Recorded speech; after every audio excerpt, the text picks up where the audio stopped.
Hello and welcome to Encore. Coming up on today's show. Where the underworld can meet the elite. 42nd Street! Musical comedy, the most glorious words in the English language. That's how struggling director Julian Marsh puts it as he attempts to stage the show at the heart of 42nd Street. Paris is hosting a new production of the classic Broadway musical. We're joined in the studio by the stars of the show.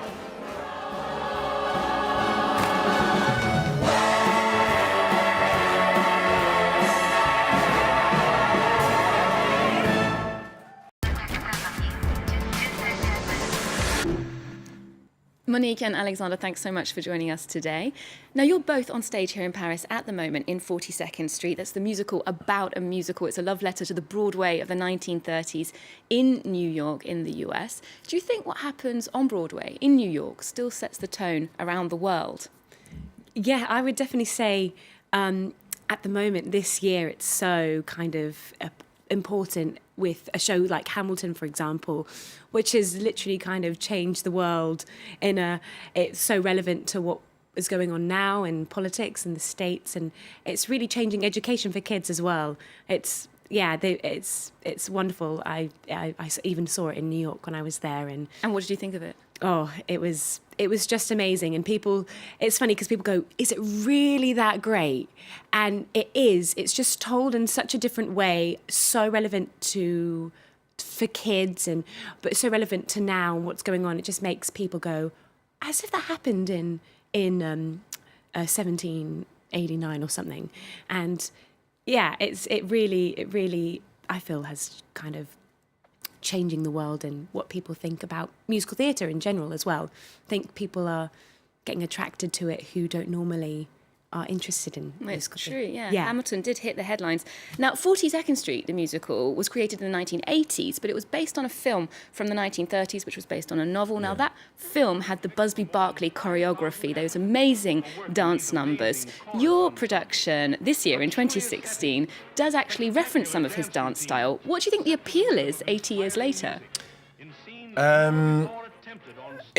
It's a good question because it was made into a musical, as you said, in 1980, and it was sort of the last of those old-fashioned musicals on Broadway before there was a change of mood, a change of, the Andrew Lloyd Webber thing came in, the musical changed, and it became very old-fashioned. And now, what is it, 40 years later, there is a sort of there's a feel-good factor there, which I think has been missing, which people, at this point in time, perhaps need. Indeed. Yeah. Well, let's look at one of the most famous numbers from 42nd Street. This is We're in the Money.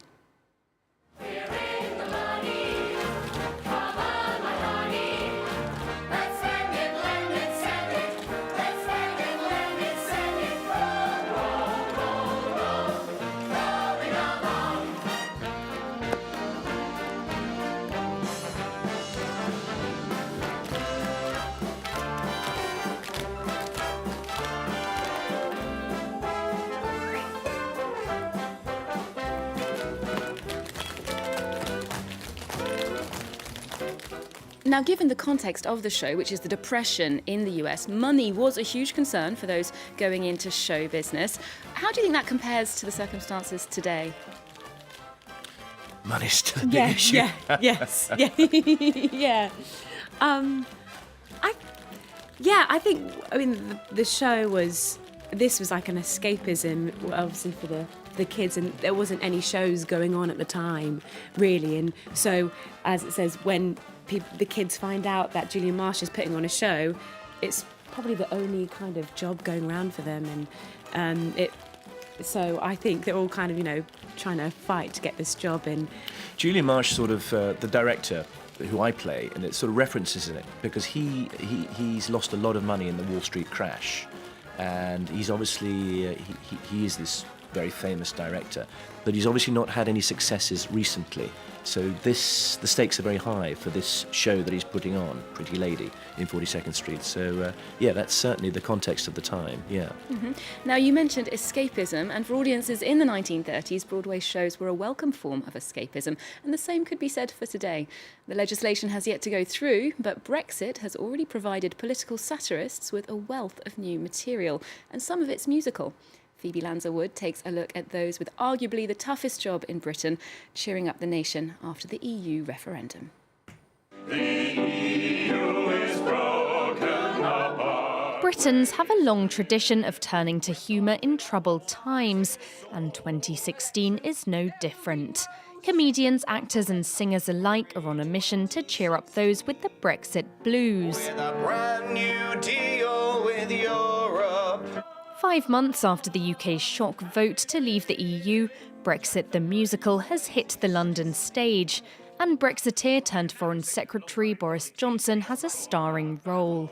The trick, mainly to pretend to be very intelligent, but really sound like you don't have a clue what's going on at any time. The creators have had a tough job dealing with a topic that's divided the nation.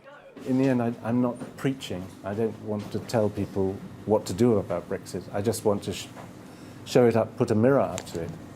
The musical is the first of many forthcoming shows inspired by the EU referendum.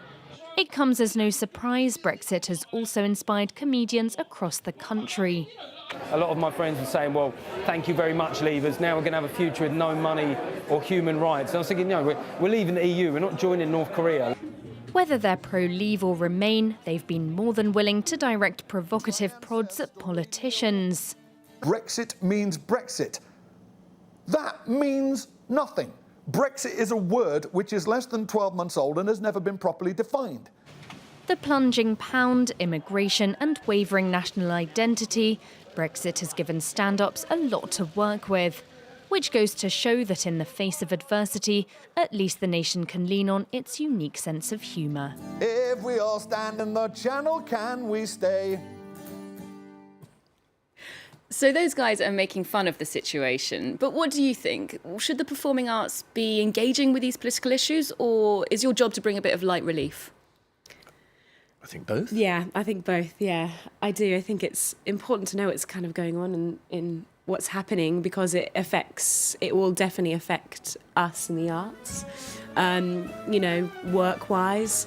And also it's important to, go out and just give that escapism and give that joy to people who are, wanting to get away from something like that. Mm-hmm. Now, Monique, your character in 42nd Street gets her big chance at the leading role because the main actress has an injury and she has to bow out. She gets a lucky break, excuse the pun. Have you ever had a lucky moment like that in your career? Well, I would say definitely being given this opportunity is a big lucky moment for me, because I've never played a leading role such as this. So I would say this is kind of my break in a sense. So life imitating art. Yeah, Peggy Sawyer. Yeah, absolutely.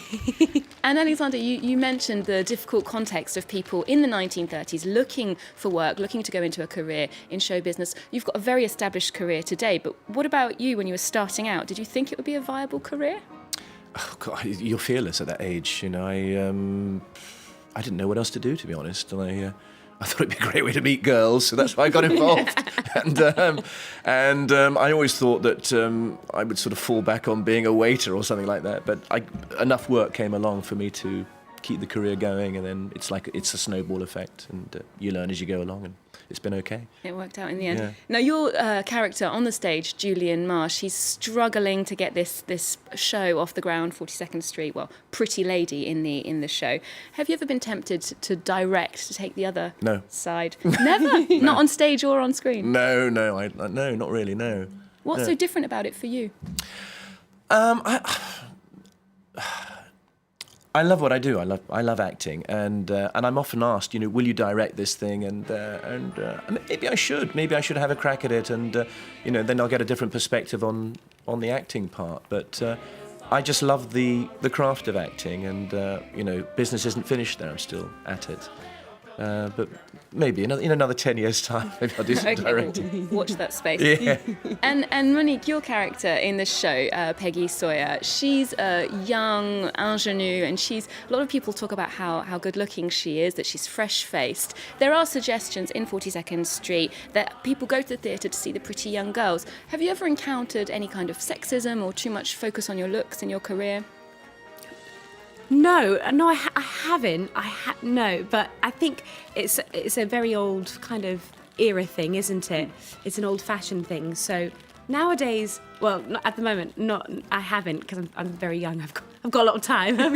But I would say it's a very old-fashioned thing to kind of, the pretty girls and the show Pretty Lady and the the showgirls.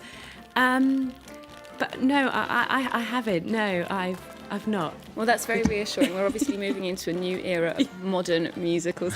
Monique and Alexander, thanks so much for joining us today. Thank you. The Theatre du Châtelet is certainly going out on a high. After this show, the venue will be closed for 2 years for renovations. We'll leave you with another grand finale, this time courtesy of the cast of 42nd Street.